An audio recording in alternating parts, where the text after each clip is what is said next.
Right about now, my friends are saying. Oh wow, of course he's drinking matcha while he's making a video. To that to say, bite me. What's going on, everybody? My name is Andrew, and I'm a writer, CG artist, and all-around nerd. And I'm documenting my journey into making my very own 3D animated series. This is CG Productions, and today we're talking about how I started to find my art style. And without further ado, on to the video. So immediately after uploading my first video, I made the brilliant decision to try and revamp my art style. It's an idea I've toyed around with even before I hit record on my last video, but I figured now was a good time as any. And after giving it some thought, I think my decision was the right one. The pipeline of any production revolves around artists knowing on some level what they're doing. And while I have done quite a bit of research and understand for the most part what I'm doing, it doesn't change the fact that ultimately there's some part of me that's making this up as I go along, more than I should. The first stage in the pipeline is concept art, where your style is what influences that art. Of course, while I still maintain my opinion that your concept art only needs to be as detailed as you want it to be, I do think that knowing your style helps more than it hurts in the end.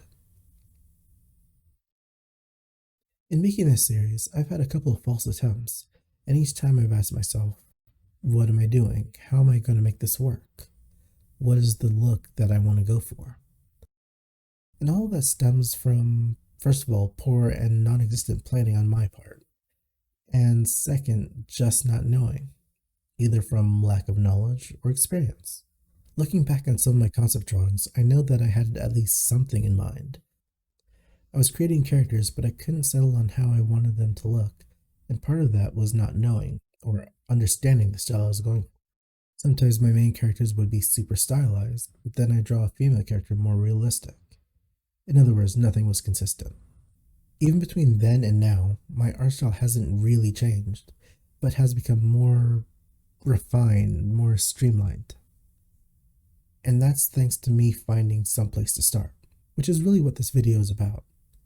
In the 3D world specifically, the general rule is that your art style isn't something that you should focus on, that it'll show itself and develop with you naturally over time.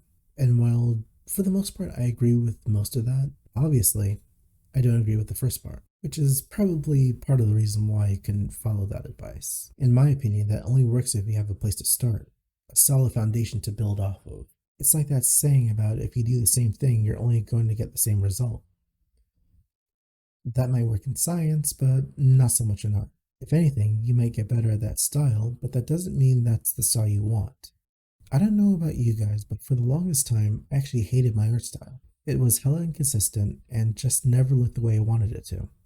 And while I can't say that I like it now, I can say that I don't hate it as much as I used to. So, how did I at least start to fix that? The first thing is knowledge. I have a much better grasp of the principles of art than I used to. Not to say that I know a lot, or even that I'm good, just that I'm better. And you can see in this video that I still struggle with stuff like proportions and whatnot. I'm the type of person where the more I know about a subject is the better I can understand it. Knowledge is power, basically. Some people can grasp a subject just by a simple explanation and or demonstration, but I'm not one of them. So as an example, in 2019 I started to learn how to sculpt, but no matter what video I watched or how much I sculpted, it was just trash. What actually helped was a video by CG Cookie on how to sculpt using physical clay. I learned why they sculpted details where they did, about the proportions of a person's head, and figured out how to translate it into 3D. Now, when I watch a 3D sculpting video, I understand why they do the things that they did. There's a commonality between them even if the artist's styles are completely different. All of which is part of anatomy, which is a huge part of that. It's a giant pain in the ass, but knowing the bare minimum about human anatomy can go a very long way. And that translated it even into my drawings.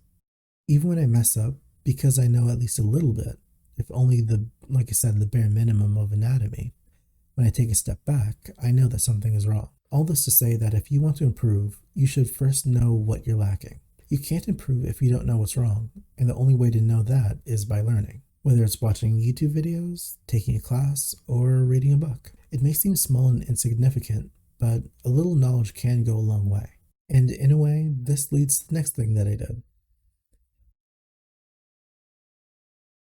Before you create anything, you need to understand the general look that you're trying to go for. Let me explain what I mean. The first thing I did before I even started drawing was ask myself, where do I want my style to belong? So, on a scale of 1 to 10, where do you fall? If 1 is photorealistic, 5 is more like the style you see in anime, and 10 is super cartoony like Adventure Time, what is the look that you are trying to achieve? 5 is anime because despite how it looks, the anime manga style is just exaggerated versions of human anatomy, similar to how Pixar's human characters don't look exactly proportionate either, or the work of some comic book artists. The proportions may not be 100% accurate, but they're not just doing whatever the hell they please either. Most of the time. Personally, I find that I'm somewhere between 1 and 5. So maybe 3 or 4, depending on the story I'm working on, of which I have many. Which also leads me to another point. Sometimes your story can change the way your style looks. I'm of the opinion that a person's style should be able to adapt based on the type of story that they're working on. When it comes to finding your art style, one of the best pieces of advice I've ever gotten came from my college friends. Their advice was to look at some of my favorite artists and implement their techniques into my style. To be clear, that doesn't mean you should copy them. The goal isn't to create a mishmash of different styles, but to take what you like about a particular artist's style and see if you can adapt it to fit your work. I sure as hell can't name a traditional artist that I like. So to do that, the next thing I did was gather reference pictures of artists whose styles that I liked, and organize them based on what I liked about it. The software that I use is called Pura, which I highly recommend anyone do the same. It's absolutely free, and if you use a software like Blender, the navigation is pretty similar to the Node or image editor. When it came to reference, I had to ask myself, what are some of the styles that I liked? They don't need to be your favorite, and it's okay if you don't have any, but you need to understand what about it you like and how you can implement it yourself. Is it the eyes, the shape of the face, or the overall composition? All of which are okay. 2 of the best videos discussing style that helped me out come from Royal Skies. Links to both are in the description. And to be honest, I'd recommend both for anyone watching this, regardless if you're interested in 3D or not. Low poly, mid poly, and high poly is just another way of saying super stylized, exaggerated proportions, or photorealism. Which, if you're paying attention, goes back to what I was saying about where you want your art style to belong. Your art style is ultimately a balancing act between your vision and how much time you're willing to spend on whatever you're working on, with your current skill and knowledge being the tightrope. So to be honest, I have no specific criteria for gathering reference, just that you use whatever can help you. For me, 2 of my biggest pieces of reference was art by Bruce Timm and Shigenori Soejima. Bruce Timm is the character artist behind Batman the Animated Series, and his technique is the same principle that early Disney artists used back in the early days called straights versus curves. And because it was used by early Disney, I decided to add a lot of pictures from that point as secondary reference. The thing about Batman the Animated Series, and 2D animation in general, is that character designs need to be appealing but also easy to animate. One of the things about Bruce Timm's style is that his designs all look simplistic, but they allow characters to be easily animated. Of course, that's not as much of a concern for 3D artists because we don't have to draw every single frame. However, our constraint is on computer resources, so it's a trade-off.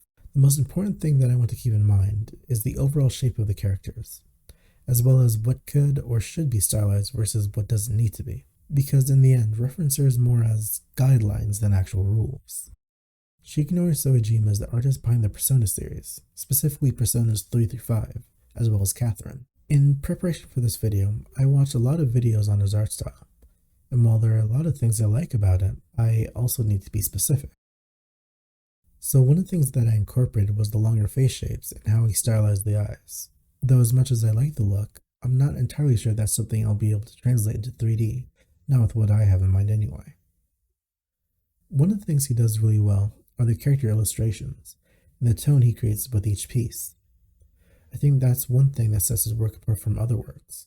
It's at this point I feel that I should remind you that my goal is to shape their techniques around my art style, not the other way around. I'm not creating a combination of Timm and Soejima's art style. I'm taking what they did and adding it to mine. The key is that no matter what you create, it should still feel distinctly you. A good example of this actually comes from Bruce Timm himself, who's gone on record saying that his style is inspired by some of his favorite comic book artists. Something else I felt I needed to add to my reference material was what I didn't want my art style, whether 2D or 3D, to look like. Really, I only had one criteria though, and that was Pixar. I think when I look at a lot of other 3D characters, they all look kind of Pixar to me. Some are obvious, some have this vague sense, but either way, I want to avoid it altogether. Don't get me wrong, I like Pixar movies, but that's just not the look I want for my style. Especially since that seems to be a very popular style people seem to go after. Ultimately, I want it to look original, is what I'm trying to say, because originality is how you stick out. The idea is that even if I did get more followers because my style looked like, let's say, Pixar's, I'm afraid that anything I create would get lost in the sea of other artists who look the same. Another artist that I use for reference is Archer. I really like how attractive all of his characters look, despite how much muscle and detail that they have, which is something that I seriously struggle with. One of the reasons why I took anatomy so seriously is because I wanted to add in those details in my characters as well, but when I got to draw them, they didn't look so good. There's one other thing I wanted to talk about, that being color and tone, but ultimately I think that deserves its own video. Those 5 things are what led me to finding my current art style, and even then, this probably isn't going to be what it looks like down the line. Like I said, this is a starting point, not the end goal. I agree with most things that 3D artists specifically say about finding your art style, but unless you have a good foundation to start with, there's not much you can improve. But that's going to be it for me. I hope anything I said helped, and if it did, then let me know in the comments. Please consider liking this video if you liked it, subscribing if you want to see more, and if you're new, then you can check out my last video, which also happens to be my first, to learn a bit more about me and my goals on this channel. Oh, and don't forget to hit the little bell so you know when I upload my next video. And with that, that's the end of the video. I hope to see all of you next time, but for now, peace.